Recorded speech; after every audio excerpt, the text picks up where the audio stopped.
Hello students, welcome to the Gyan Ganga Academy's interactive classes.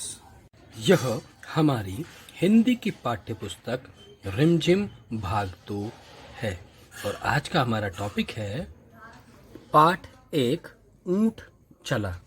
यह है एक कविता ऊंट की, और ऊंट कैसे कैसे चलता है, कैसी उसकी चाल है, कैसी उसकी ढाल है, ये सारी इस कविता के में हम जानेंगे और पढ़ेंगे। मज़ेदार कविता है।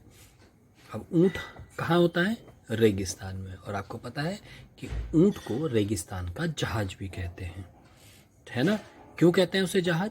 क्योंकि वो जैसे समंदर में पानी का जहाज लंबे समय तक रह सकता है, उसे कोई दिक्कत नहीं होती, ठीक उसी प्रकार जो ऊंट है उसे भी रेगिस्तान में रहने में किसी प्रकार की कोई परेशानी नहीं होती। जबकि रेगिस्तान में पानी भी नहीं होता, घास फूस भी नहीं होती, हर जगह रेत ही रेत होता है, चलना मुश्किल होता है। मगर जो ऊंट होता है वह मस्ती से रेत में भी चलता है, लंबे समय तक भूखा रह सकता है और प्यासा रह सकता है ना? तो इसीलिए इसे रेगिस्तान का जहाज भी कहते हैं। तो चलिए मज़ा लेते हैं इस कविता का। ऊंट चला, और कैसे पढ़ना है इसको ये ध्यान से सुनेंगे और ऐसे ही प्रैक्टिस करेंगे। ऊंट चला भाई ऊंट चला, हिलता डुलता ऊंट चला, इतना ऊंचा ऊंट चला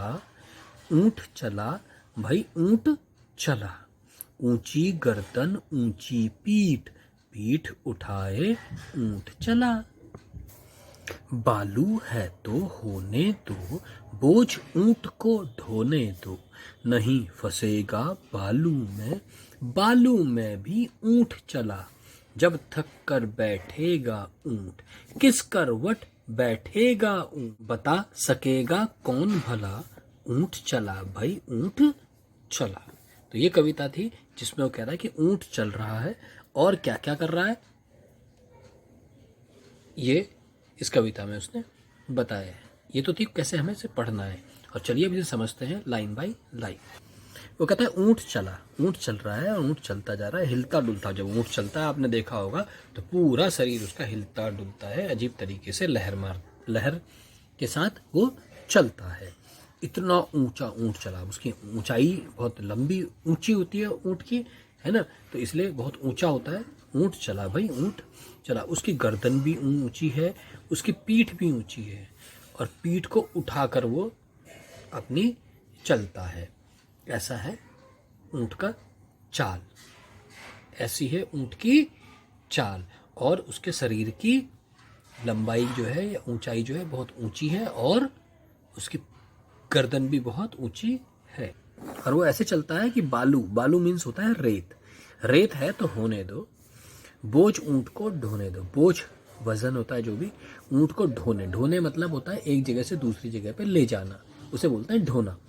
तो ऊंट को जो है बोझ को ढोने दो, मतलब कोई फर्क नहीं पड़ता, अगर रेत है तो रेत पे भी वो चलता रहता है और बोझ को ढोता रहता है, नहीं फंसेगा बालू में।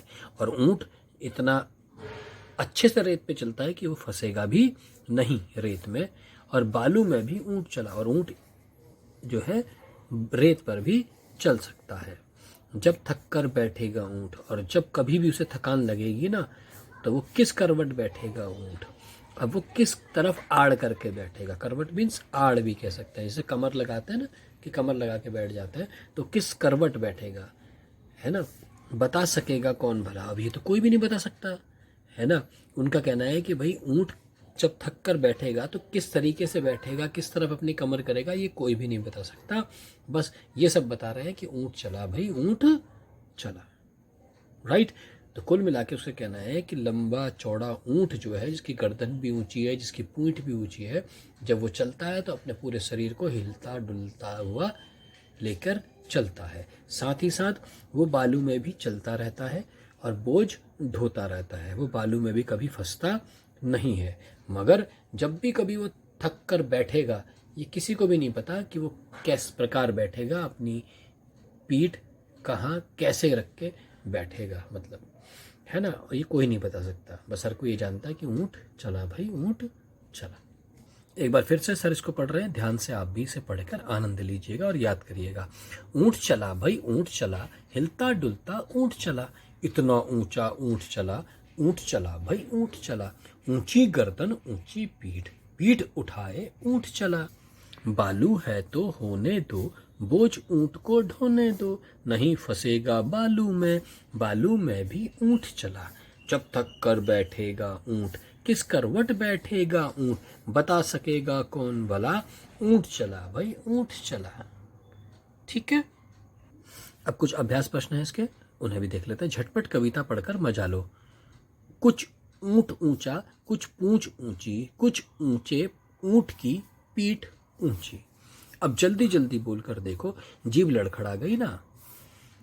कैसी लगी कविता? अब इस कविता को अपने मन में नाम दो, ऊपर दी गई जगह पर लिख भी दो। अब ये कविता है, छोटी सी बनाई है, और जब आप इसे पढ़ेंगे तो आपकी जीभ लड़खड़ा जाएगी अगर आप जल्दी जल्दी पढ़ेंगे। और आप पढ़ के देख लो, जैसे कि कुछ ऊंट चला, कुछ ऊंट ऊंचा, कुछ पूंछ ऊंची, कुछ ऊंचे ऊंट की पीठ ऊंची। अब इसी को जल्दी से पढ़ेंगे। कुछ ऊंट ऊंचा, कुछ पूंछ ऊंची, कुछ ऊंचे ऊंट की पीठ ऊंची। ठीक है, ऐसे जल्दी जल्दी पढ़ेंगे। और इसकी कोई नाम यहाँ पर आप सजेस्ट कर सकते हैं, जैसे वेरी गुड, ऊंची पीठ, ऐसे करके कुछ भी आपकी समझ में आ रहा है इस कविता का नाम आप लिख सकते हैं। अब वो कहता है रेगिस्तान। रेगिस्तान किसे बोलते हैं? रेगिस्तान वो जगह है जहां पर हर तरफ रेत ही रेत होती है, पाई जाती है या मिलती है ना। ऊंट रेगिस्तान में ज्यादा मिलते हैं। नीचे दो चित्र बने हुए हैं, सही जगह पर ऊंट का चित्र बनाओ। अब देखो, रेगिस्तान किसे बोलते हैं? जहाँ चारों तरफ रेत ही रेत होती है। तो ऊंट कहाँ मिलेगा? यहाँ मिलेगा कि सड़क पर मिलेगा? वेरी गुड, यहाँ मिलेगा जहाँ रेत ही रेत होती है। तो यहाँ पर एक ऊंट का आप चित्र बनाएंगे। अब वो कहते हैं बालू या रेत कहाँ कहाँ पर मिलती है? बालू या रेत हमारे को कहाँ मिलती है? समंदर के किनारे मिलती है, और नदियों के किनारे पर वो रेत मिलती है ना। और तो मुझे नहीं लगता कि कहीं मिलती है। नदी के किनारे और समंदर के किनारे अक्सर रेत मिलती है। अब अगला है कितना। हिलता डुलता ऊंट चला, इतना ऊंचा ऊंट चला। अब बताओ ऊंट कितना ऊंचा है? अब नीचे ना कुछ इन्होंने 3 वो दिए हैं, ऑप्शन दिए हैं आपको, या 3 विकल्प दिए गए हैं, और ऊपर एक प्रश्न पूछा है। इन तीनों विकल्प में से जो सबसे बेहतर उत्तर आपको लगता है वो आप इसमें छांट कर यहाँ पर लिखेंगे। राइट। अब वो क्या कहता है, ऊंट कितना ऊंचा है? तुम्हारी कक्षा की दीवार के जितना, हाथी जितना, या बिजली के खंभे जितना? तो अब बिजली के खंभे जितना तो नहीं लगता, हाथी के बराबर भी होता है कई बार, लेकिन हाँ हमारी क्लास के दीवार के बराबर भी है। तो आपको दोनों में से जो ठीक लग सकता है वो आप यहाँ पर लिखेंगे। हाथी कितना मोटा होता है हाथी? तुम्हारी माँ के सिंदूक जितना, ऊंट जितना, पहाड़ जितना, जो आपको ठीक लगता है वो आप लिख सकते हैं यहाँ पर। चींटी कितनी छोटी होती है? चीनी के दाने की जितनी, चावल के दाने जितनी, या इलायची के दाने जितनी? जो भी आपको लगती है आप वो यहाँ पर लिख सकते हैं इन तीनों में से। ठीक है। अब नेक्स्ट है कुछ ऊंचा कुछ नीचा। ठीक है। अब वो क्या कहता है, क ऊंट से ऊंची चीजों के नाम पर गोला लगाओ। अब नीचे कुछ चीजें दी गई हैं, उनमें से ऊंट से ऊंची कौन कौन सी चीजें, उन पे गोला लगाना है। जैसे बछिया। बछिया किसे बोलते हैं?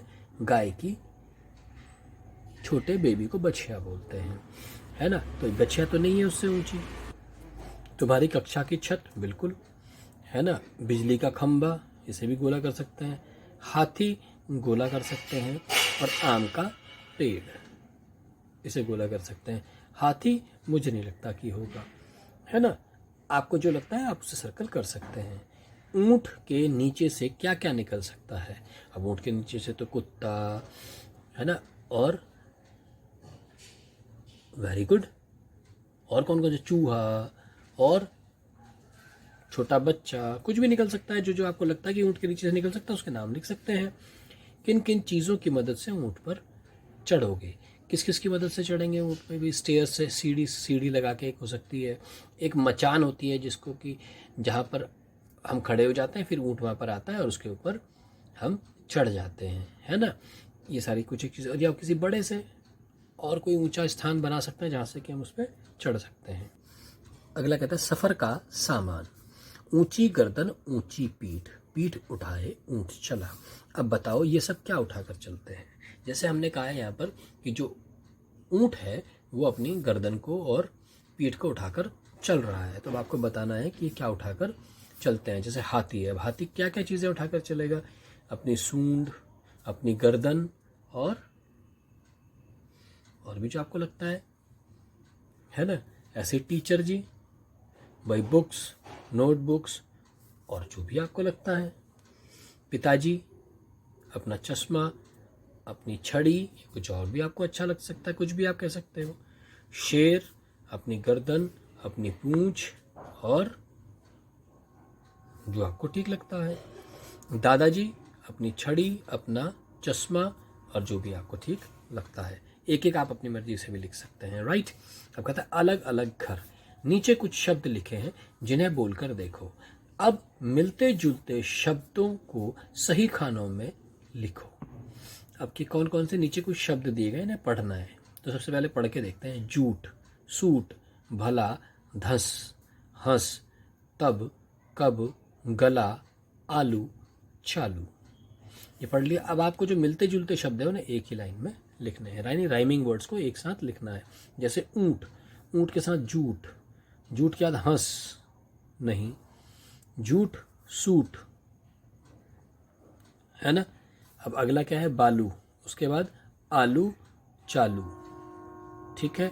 हंस, धस, हंस, चला, गला, भला और जब, तब और कब, राइट। अब नेक्स्ट कहता है ऐसे ही और शब्द सोचकर लिखिए। ऐसे ही आप भी मिलते जुलते कुछ शब्द सोचकर यहाँ पर लिखेंगे। आगे कहता है अक्षर की बात। कविता में ब से शुरू होने वाले शब्द कौन कौन से हैं, उनके नीचे रेखा खींचो। अब आपने करना क्या है कि इस कविता में जितने भी अक्षर ब से शुरू हो रहे हैं उनके नीचे लाइन खींचनी है।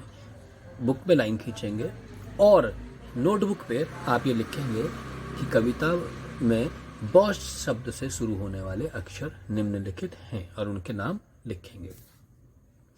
तुम्हारा नाम किस अक्षर से शुरू होता है, उस अक्षर से 4 शब्द और लिखो।